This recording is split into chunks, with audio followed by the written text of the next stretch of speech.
Padrão América já foi muito ruim já, desses marshmallows. Não, Mas não foi ele que colocou os marshmallows? Ele só sabia como é que fazer, mas ele nunca experimentou. Não queria experimentar essa merda, não. Não, tá errado isso aí. Essa bosta aí, tá muito errado esse mano, tá errado negócio isso aí. aí. Tá errado esse Mas negócio como é que aí. comia lá? Eu não sei não, nunca comi não.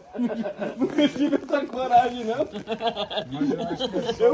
Nunca gostei de açúcar. Achei horrível. Porque como é que é Mas eu acho que é só um evento.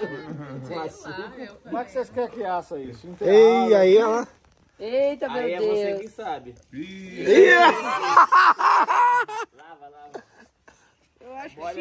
Eu acho que se enterrar vai Não vai encaixar queimar. não. Eu acho que no meio... Aí, ó, tava profissional. Assim mesmo, né? Só na brasinha. Aquilo ali é cinza, aquilo ali você bate a cinza e Eu ela acho sai. que queima assim, não queima não. Não, se não tiver na frente do fogo, não. Só no braseiro ali, ó.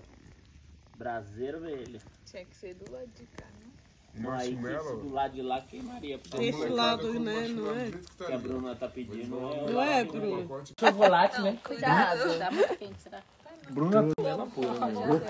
A bolacha Essa bolacha 7 o pau, ó. marshmallow não fica não. Essa bolacha 7 pau pra fazer isso com uma... Bruna tem. Estragar. Não sei se Estragar a bolacha com marshmallow. Não sei se o custo-benefício Olha lá, é ele bom, queima. Tem que fazer um recheio. É o s'more. Agora tem até recheio. Não, ele é o recheio. Aí ele é o recheio? Olha lá, vai queimar o negócio O todo. Wilson tá derretendo, parece. Já tá bom, Wilson. É o disso, acho que já tá bom. Pra pôr no meio Tô dessa sentindo o bolacha. cheiro mesmo. Vou tirar, né, tá? Fazendo.